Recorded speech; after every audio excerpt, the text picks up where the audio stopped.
it's me, Jess. Welcome to my channel. I'm here with another channeled message. This is a specific message. It might resonate with you, it might not. Okay, so this message is weird to me, but I'm gonna do my best to describe what it is that I'm picking up on here. So I'm picking up on two people, and I'm seeing women in my mind, but of course, take this however it's resonating for you. I do feel like these people share a gender and possibly are around the same age. And I just say that because of the dynamic of comparison and competition that is underlying the energy that I'm picking up on. But that comparison and competition energy really is only coming from one of these parties that has a strong fixation here on the other one of these parties, okay? And I don't know where you fit in this dynamic, but I can see that this person who is being fixated on doesn't know that they're being fixated on. I think they would be very surprised. I think they would also find it to be strange that this other person has such a fixation on them and their face. And maybe this person who is fixated, I think this would come out in subtle ways. They may have actually made subtle comments here, like about this actually I'm not getting that. I don't think it has been verbalized. This person is just kind of stewing in their own mind. They have this sort of like mental fixation. And again, I think that would really surprise this other person that is being fixated on for a number of reasons. Now, these two people are very different people. And when I'm seeing them in my mind, I'm seeing a strong, bold line of demarcation here being drawn between the two of them. Like I said, these are very different people and they express very differently. At their core, they're very different people, but also these people are very much in their own arena. They're very much in their own remit, and it's very different than the other person's, which tells me there could be like a locational difference here. There is a strong cultural difference between these two people, but I just want to remind you of like a broad definition of culture, because I don't necessarily mean ethnicity and necessarily country, like where you're from. Those things could be playing a role here. They could be from very different places, but culture, you know, you can have a culture of one. You can have a culture of two best friends that are going to develop idiosyncrasies between the two of them. Certain like little language tics, and you know, you could have a friend group of like 3 or 4 people. You could have, you know what I'm saying? Like there's a culture here like that where it's like the groups that these two people run in, the cultures and the traditions of those cultures, the viewpoints of those cultures, what they find important or what they find to be beautiful and what they find to be taboo and all that stuff, very, very different. And I'm hearing the word echelon. So it's like they could be running in different echelons or something here, but I can see that it's like there feels like there's somehow an overlap between these two worlds, between these two people. And it's not a natural overlap, but the way it's kind of coming through in my mind is like a break room, because I think these two people have had very limited contact with each other, if they've met in meet space at all. So I don't know what that means, but like I am kind of picturing a break room where it's like this person works in this department, you work in this department, but you overlap in this break room. And I think the person who's being fixated upon, that word pawn just stood out to me, but this person who's being fixated over, I think would be very surprised to know that this person has a fixation on them, because it's almost like this person who has this fixation isn't showing it. It's like they hardly ever look at them, but they think about them an awful lot. It's like when they look at them, they're really looking at them, you know, and they like kind of try to take that snapshot in and then they fixate on it. And I think this person would like go and look this person up on social media after hours. I'm not trying to give you a complex here. If you're the person being fixated on, you're like, what in the world is going on? Yeah, I'm not trying to make you uncomfortable, but let me just get this message out here. So yeah, I think they might look up their social media so that they can scrutinize their pictures, their photographs, their appearance. This has to do with appearance. And it's strange to me as well, because I think this person who is fixating,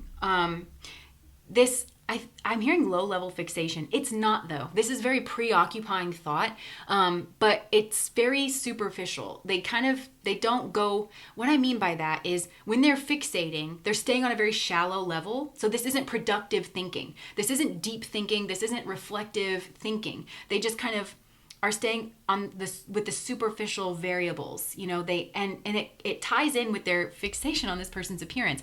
Again, this is weird to me, because usually when you think about someone having a fixation of appearance, I picture someone looking in the mirror at their own face, like zeroing in on all their little like perceived flaws that honestly, like probably the rest of us don't even notice, you know, but they have that kind of like fixating quality. Here we've got a person that is fixating on another person's appearance. They're scrutinizing like the details here of another person's appearance. And it just seems a strange thing to do, because what is another person's face or body or how they choose to keep themselves? Like, I can see that there's nothing offensive. There's nothing like overt about this person. I think that's why they keep fixating on them, because they're trying to figure out why they feel this way about this other person, or what it is that why this person stands out to them. But again, like, they're staying on the very superficial level with this. And they think they're going to figure it out by scrutinizing the details, the specific details, that they're going to find it on this first person's face. Like, there it is. That's what's really throwing me off about you. No, it's not. What's throwing them off about this other person is that they find them to be beautiful. I just heard the word striking. They find them to be beautiful and striking. They can't admit that to themselves because they feel threatened, and they kind of feel in competition here with this other person. And it's not coming from anywhere else except for inside this own person's mind, because I do feel like there's a preoccupation with like beauty and looks. And I just heard the word refinement, because this is a person who thinks that their worth and their value in the world, that matters a great deal. And I'm not even knocking that, because again, there's like, I'm hearing the word echelon again. I think this person like runs in certain echelons where they are like praised or even expected to have that very like a certain type of appearance and a certain type of beauty. And that's they've naturally gravitated towards circles like that because that's what they align with. Just like this other person has gravitated towards their own circle of people because that's how they are oriented. And again, this to me feels like a very natural process. So I'm just kind of feeling this out, and to me I'm like, okay, so these two people have very different concepts of beauty. They have very different things that they feel are beautiful, not just overall, because this isn't necessarily to do with beauty standard stuff. What the beauty standard, it's more cultural, it's more broad, it's less broad, and it's more like specific to a culture or a group that these people run with, or it's their own personal concept of beauty that's like being agitated and like drawn up here. And so to me it's like, okay, well, what's the big deal? Like, that seems like a very natural thing. And this is kind of what's beautiful about life, is that there's different versions of beauty, and we are all kind of drawn into different things, both in our own self-expression and when we see it in other people. And that's what makes the world go round. But this person kind of can't drop it. They can't let it go, because they actually do feel threatened by this person. And I think it's bothering them as well. And again, please don't be offended by this. I'm just the messenger here, but I think this person finds themselves to be superior, not just to this person that they're fixated on, but like to everyone. They really do think that I just heard a great beauty. They find themselves to be beautiful, and they also have a fixation on that beauty about like, refining it. And so they feel better than this person, but they also feel better than everybody else. And I think what's agitating them about this person that they're fixated on is that they feel threatened by this person. They haven't identified it as that. It's too beneath them in some way to feel threatened by this person. Please don't be, I'm just trying to get this out here, okay? It's like too beneath them to feel threatened by this other person, because this person has certain traits and qualities that they just naturally have felt their whole lives are not beautiful. This is a spiritual experience. This is spirit holding up a mirror here between these two people. And this person is supposed to be learning from this and having kind of a spiritual awakening. And I'm seeing friction now. And then I'm seeing that Ace of Wands, that like the match being struck here. So this is supposed to be expanding this person's understanding of humanity and what is beautiful, because it's also, I'm hearing, they think that they're knocking other people, but they're really knocking God, because God expresses in all things, and God plays around with her appearance in all things and expresses certain things. And that's part of like the great dance of life, which is the ultimate beauty, the way that things are shifting and changing. And like, so I feel like this person's being invited to actually deepen their concept of beauty and to bring it to that deeper level, but they would have to actually start reflecting on that. But instead, they're fixating on this person's appearance. And I do think that there's something about this person's appearance. I keep hearing the word striking. So there's something about it where it's like they could have a very striking feature, or they could be, I'm hearing the word like ethnicity or something. There's just very different concepts here. And they fixate on that. And they kind of think like, why doesn't that bother you? Because I don't think it bothers this other person at all. That's what's weird to me, is like this person who's being fixated upon is not fixated on their own appearance to the degree that this person is fixated on it. And this person thinks, if you're going to fixate on anything about me, why would you choose my appearance? Like, it just feels weird to me. Like and that's what I'm saying. The differences between these two people, this is why this is a spiritual mirror. the difference that this person is fixating on is very superficial, okay? Because it does have to do with something cultural. Like it's overt, whatever it is. So there's an obvious difference in these people's culture or like the echelons that they run with, but it also is like beauty. It has to do with their appearance and the way that they like, do their makeup or do their hair. And I do think this has to do with cosmetic surgery for a lot of you, like what procedures somebody has or doesn't have. And it could be as extreme as like one of these people has cosmetic procedures, the other person doesn't, but it doesn't have to be that extreme. It could just be that maybe both of you have cosmetic procedures, but you don't have this certain procedure, and this person thinks that everyone should get that or that you should get that, so why don't you get that? Like, I don't know. It could be, it doesn't have to be as extreme as like, okay, well, one person has it and one person does not have it. It's just, there's this fixation on it. It's like, well, why don't you have a complex about this? And I'm flashing in my mind to this interview of Sophia Loren, and I watched this, like, it really had an impact on me. But I watched it from back in the day, and of course Sophia Loren is like one of those like she has like an iconic kind of beauty because she doesn't look like everyone else. I feel like that's also why this something that's being dredged up here between these two people. But she was Sophia Loren was older when she had given this interview, and she was reflecting back on her career, and she was reflecting back on when she first got started, and she was talking about a conversation that she had with her husband where he told her that he thought, as she put it, that she should cut her nose, and she was very surprised by that. She wasn't incensed like emotionally. She was surprised because of what it was saying about his fixation and what his priority was. And she said, so you think I should cut my nose to have a career in movies? And he was like, yes, well, you just don't photograph well. And she said, well, then I'll just be a school teacher and be happy. Like, to her, this goes down to priority. And I think that's what this person doesn't understand. They think that it's just, there's something that they take very, it's funny, this person that's fixating, there's something that they think they take very lightly about beauty, but it's actually the center of their existence. Like, they just cannot drop it. Like, they just think about it. They put so much weight on it. They do actually think that it means certain things, but it's wrong what they think it means about it, because it's just all oriented around this person's ego, because this person has a strong ego identity when it comes to their appearance and when it comes to their beauty. And it is linked to a superiority that I don't think this person likes to own up to, but it's very much there. It's almost like the strongest thing that is there. And they think it's like this superficial thing, but it goes down to priority. What is important to you? And it's highlighted there in that Sophia Loren interview, because she just said, she's like, well, I don't have a complex about my nose, but if other people are going to have a complex about my nose, I'm just so shocked that you, as a person, but also as my husband, this is just my interpretation of what she said, would find it so pertinent that you think I should change my nose, and not that maybe this isn't the career field for me kind of thing, or like maybe this isn't like my highest and best path. And everybody in the comment section of that video was like, this is what healthy self-love looks like. And she said several times in that video, she said, obviously I haven't cut my nose. And she says, I just don't have a complex about my nose. I think he wanted me to have one, or maybe other people think that I should. I just don't. It doesn't bother me. I like my nose. It's my nose, and this person feels like maybe this person should have a complex and should zero in on different things of their appearance. And why doesn't that bother you? And why are you so confident? And why am I attracted to you? Because this person, that's what's bothering them, is at the crux of it. They actually do find this person to be their own, I'm hearing like naturally, gracefully beautiful. And I don't necessarily mean that you haven't had any procedures done or anything, because some of you may well have, but it's just so integrated in who you are. And I just don't think you pay it any mind.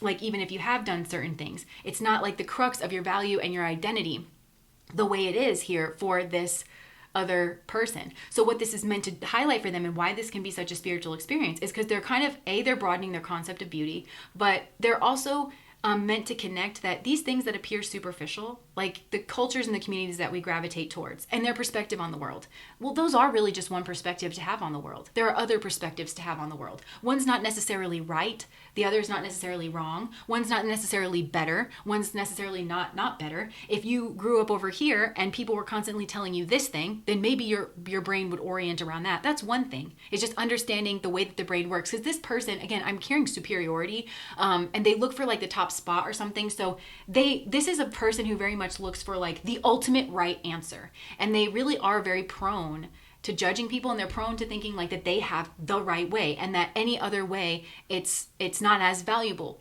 So they need, that's what's being challenged here, is actually there's other ways, and there's people who are attracted to different things for different reasons.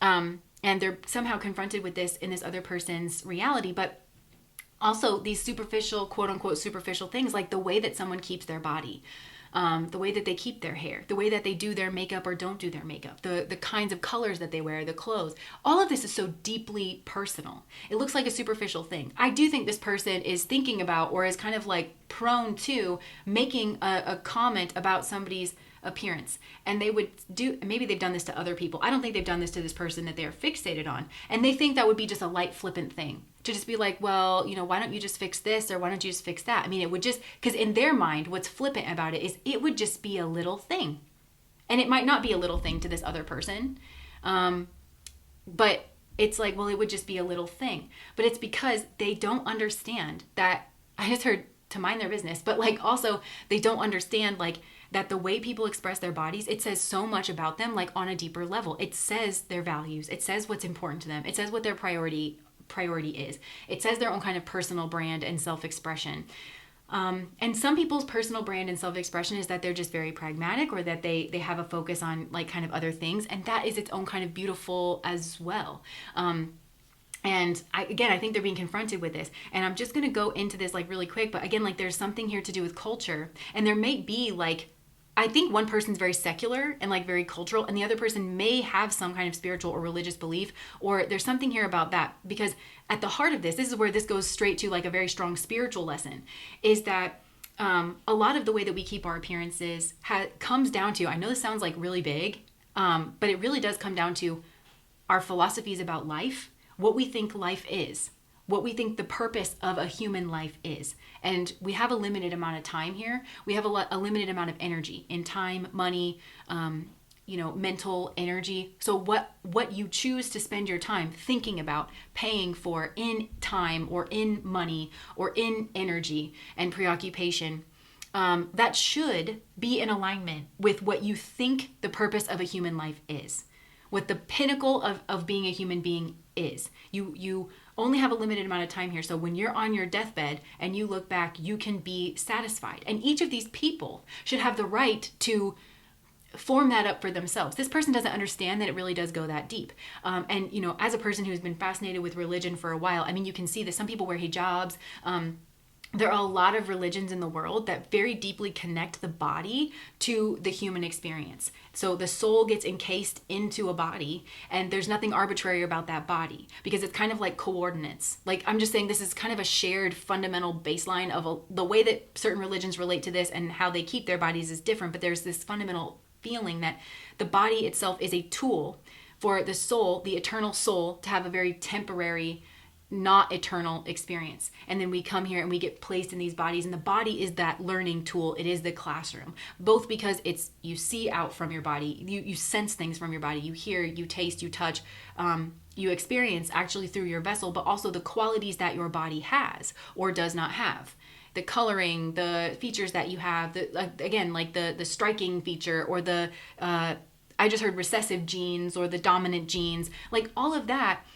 A lot of spiritual traditions feel like is very pertinent to the soul's journey, because you're meant to experience, your body is meant to be related to in a certain way, and then you're also dealing with that kind of experience. And there's certain people that think that there's like some extreme religions as well that feel like you really don't mess with that, otherwise you relive that life. Again, it goes down to priority. And I'm also flashing to, I know there's like certain Asian cultures where I can't remember which country, but I think I read about a country where people wear bandages on their nose as a status symbol, even if they haven't had surgery, just because it signals to other people that they can afford to have surgery. Even if they didn't want to have surgery or not have surgery, if they were fine with their appearance, it was a status symbol in and of itself. So that could be the cultural clash that's going on here. But yeah, this goes right down to so many deeper things. So, and that's what I'm saying. This person who's fixated, I think maybe think that they're being reflective because they think a lot. But this is not productive thinking. It's obsessive compulsive thinking, it's very much on the surface of things. They're just swishing it around in their mouth. They're not actually gaining traction or getting anywhere because they're not pulling it down to the deeper things that appearance is attached to, which has to do with values and priority. And I think maybe they're afraid of being compared unfavorably because I think this they're afraid of unlocking some kind of knowledge about themselves, about their own self-worth, maybe about a way that they actually are out of alignment with what they prioritize and who they're around. That's what I kind of think too. It's like maybe, yeah, who they're around, who they're investing their time and energy and friendships into. Maybe it has to do with work. And they don't feel like that's really in alignment with their priority, but they feel trapped by it. This person feels enslaved to like their appearance and like that they have to. It's like the circles that they run in, they have to pay attention to their face and their body, and they have to nitpick. Otherwise, they aren't gonna be like accepted. I'm seeing that scene from Mean Girls where they're all like looking in the mirror, and Katie, you know, she's kind of still new-ish to Western culture, and all the girls are pointing out like weird things like, oh, my nail beds suck, you know, and she's like, I didn't know there could be so many things wrong with the body. And then she's like, I have really bad breath in the morning. She goes, ew. You know, it's something like that. And they're like, well, that's like so freeing. And I think they're kind of noticing like, well, I find this person beautiful, but they are scared of what that means.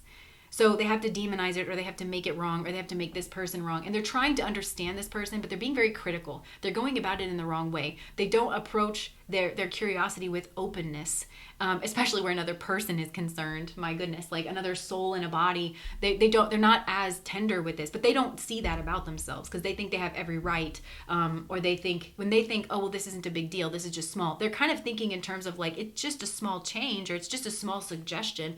No, it's not. Imagine telling like a Muslim woman that maybe she should not wear her hijab. It would bring out her cheekbones more. Like that's not superficial. So it's really, you need to mind your own business. And why are you fixating on another person? That's another question I think for this person. It's like, why are you so fixated on another person's appearance? And it could be because other people have fixated on this person's appearance. And that's just what they're used to in their culture, whatever culture this is. That again could be linked to their like ethnicity or their heritage, but it doesn't have to be. This person feels very secular to me. Like they really exist strongly in secular realms.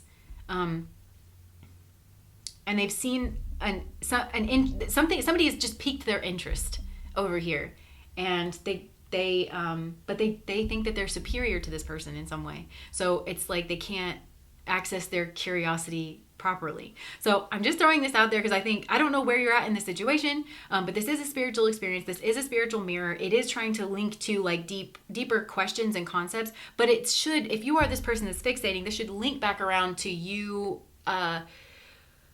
I'm hearing Ramana Maharshi in my mind now, like, who am I? Yeah, like who you are and where. I think this links to these deeper questions of like, I think you may have a different priority. I think you might be scared to admit this to yourself, that you might actually have different values and different priorities, or maybe now you're starting to, than like the people that are around you. And that's not actually being backed up with your actions and your time. You're spending a lot of time maybe on these superficial things, but it feels like you're just treading water in that arena because you want to be accepted. And you feel like if you say, actually, I don't find this to be worth my time, my precious human time, I actually want to go a different way, then you feel like you're going to be ridiculed. And you'd rather be the person doing the ridiculing than, and I think that's why you're fixated on this other person, is because I think this person has done this, or they've chosen a different path for themselves. And you might find this person to be strong. I don't think this person would think that they're strong. They just think that, well, I don't really jive with that over there. I jive with this over here or something. And I do think that it's really trying to put you into asking yourself deeper questions about your reality and about where you spend your time and what relationships that you nurture. But it's also, I'm hearing that again, who am I? Who am I?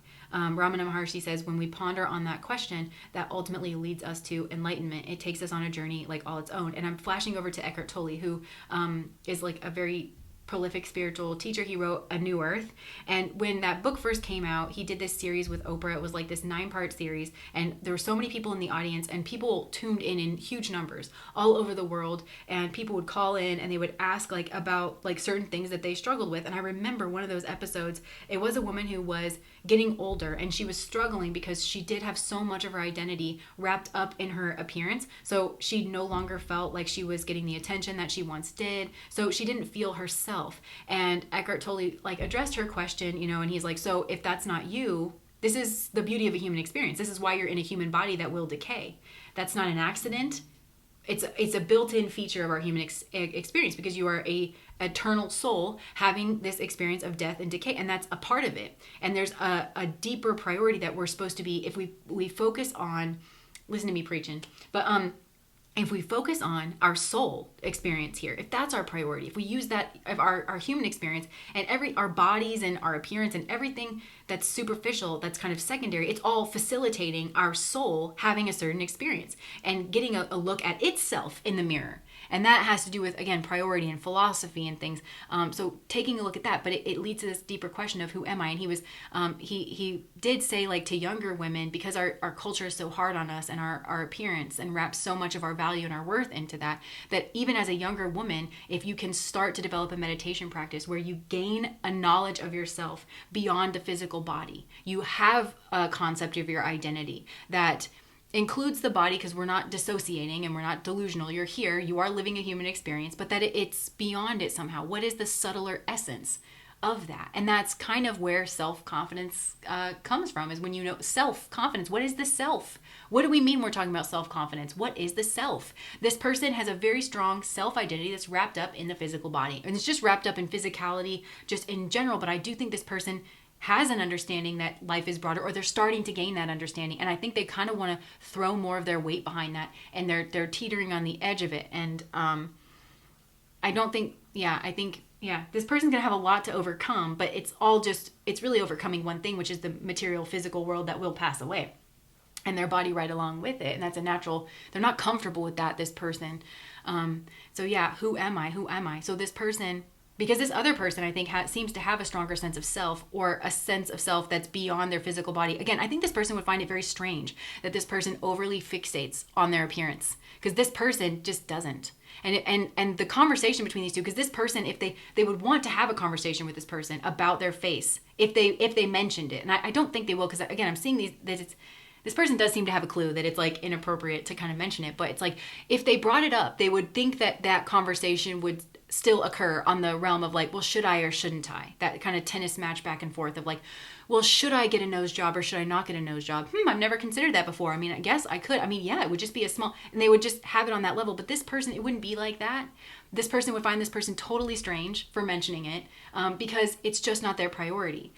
They want to live a happy life. It's actually, this person has just such a richer, deeper knowledge of themselves than that, that they would just think it was totally strange. And it's just not even an option that this person would spend a dime, I heard, or spend a moment of their time wrestling with that, because they have other things that are more important to them that they want to think on. And the fact that this person didn't even stop to consider what is important to you.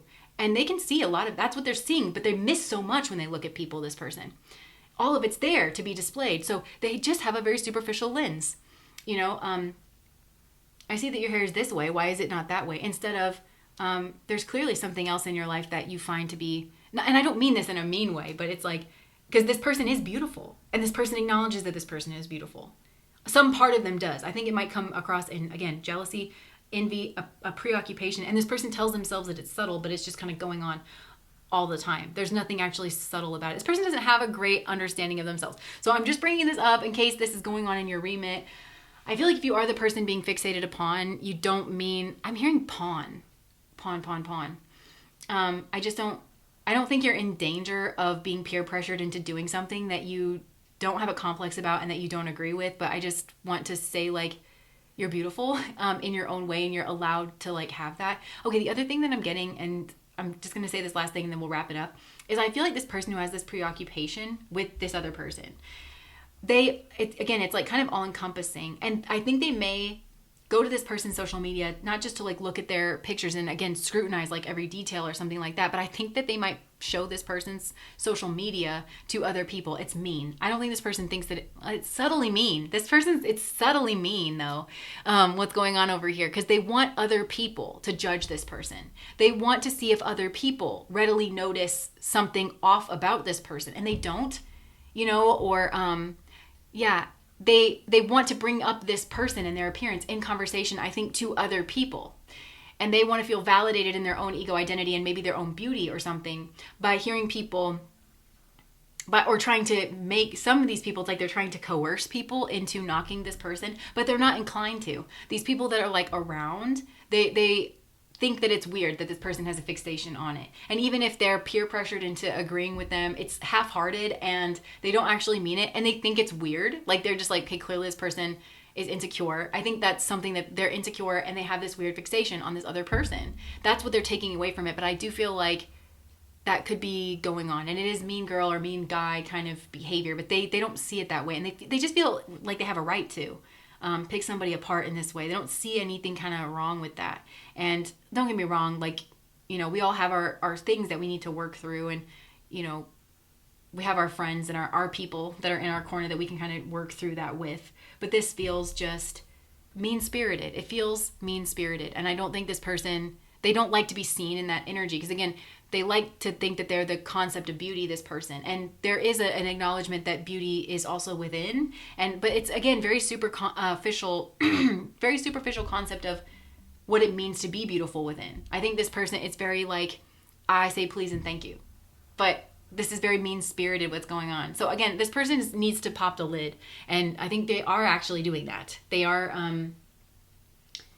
this person is actually evolving. Like this is where they're at in their journey. And they are getting curious about the next leg of this journey. They are, and they're getting curious about themselves and the people that they spend time with. So anyways, this was a strange one for me, but just keep calm. And if you are this person being fixated on, again, I think you have a genuine confidence, but it's not to say that somebody saying something like this wouldn't hurt you, but I'm just hearing like, just keep calm and just move with a purpose. Purpose is really, I'm associating this with your energy. Purpose. I feel like you are moving, you're in your purpose, or you're moving with purpose, or you have such a deeper, more well-integrated kind of version of beauty that this person is trying to connect with. And so just stay confident in that. And at the very least, be confident in your boundaries. If this person wants to have a conversation with you, who I feel like is kind of a stranger, about your appearance or about your beauty, it really is okay to say, stay in your lane. This is a weird thing that you're doing, to mirror that back. So, all right, that's what I have for you. If that resonates, please like, comment, and subscribe to my channel. Bye, guys.